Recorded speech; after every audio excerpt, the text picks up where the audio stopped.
This is problem 511. It's on page 209. Compute the estimated actual endurance limit for SAE 5160 oil quenched and tempered at 1300 degrees steel rod with a diameter of 20 millimeters. It is to be machined and subjected to repeated and reversed bending stress. A reliability of 99% is desired. So we've got, what are we given? SAE 5160, OQT 1300, a diameter of 20.0 millimeters. It's machined. That is important because that determines the surface finish. And there's repeated, reversed, fully reversed, in other words, bending stress applied to this thing. We need a reliability of 99%.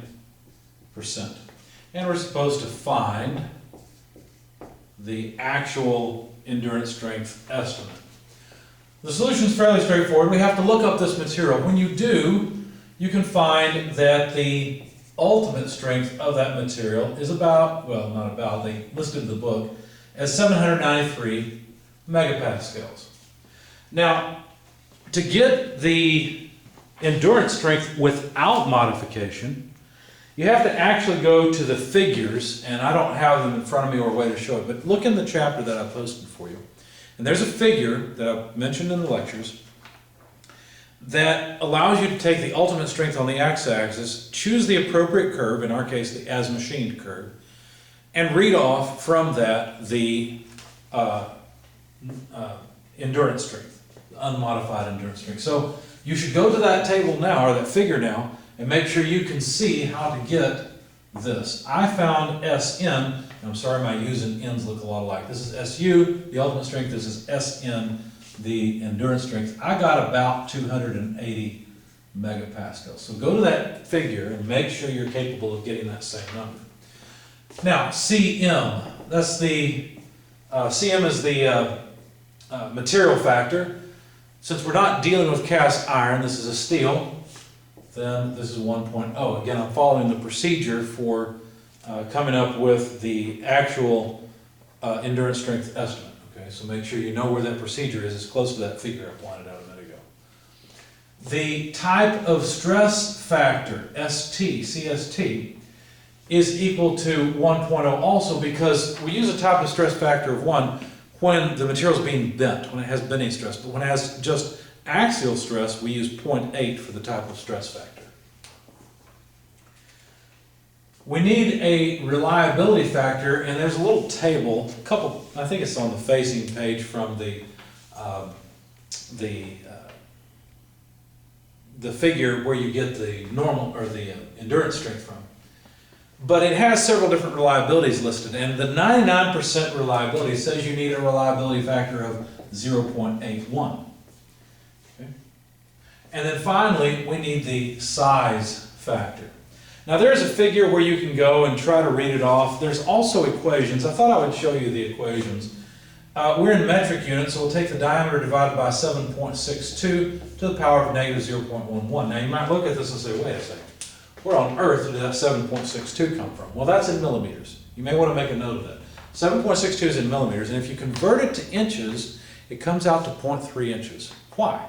Why 0.3 inches? Well, remember when we were talking about the R.R. Moore test, and the rod, the way that the standard specimen shape there where it's going to fail is 0.3 inches in diameter.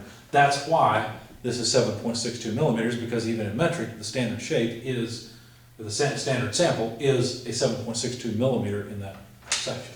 Okay? Anyway, so the actual diameter of our part is 20 millimeters. And by the way, there are two other equations for the size factor. One of them, the size factor just comes out as 1. The other one is a different equation because their curve fits to the two sections of the line. Anyway, so 20 over 7.62, actually millimeters, to the power of negative 0.11 gives us a size factor of about 0.899. And so now the modified or the actual endurance strength estimate comes out as, well, you always calculate it this way, CM or SN times CM, CST, CR, CS.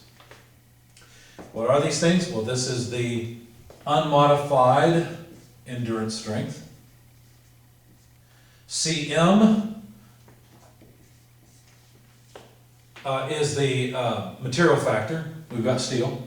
CST is the type of stress factor. We have bending stress. CR is the reliability. We want 99% reliability. Notice we don't just plug in 99% here. And then the size factor, because we don't have a 7.62 millimeter sample, we have a 20 millimeter part. The size factor is about 90%. Anyway, plugging all that into your calculator, you come out with an actual endurance strength estimate of 209 or 203.96 megapascals. Now, that's not the answer I would give because there's a lot of error in reading this off. I would probably round this just to 204 and be done with it.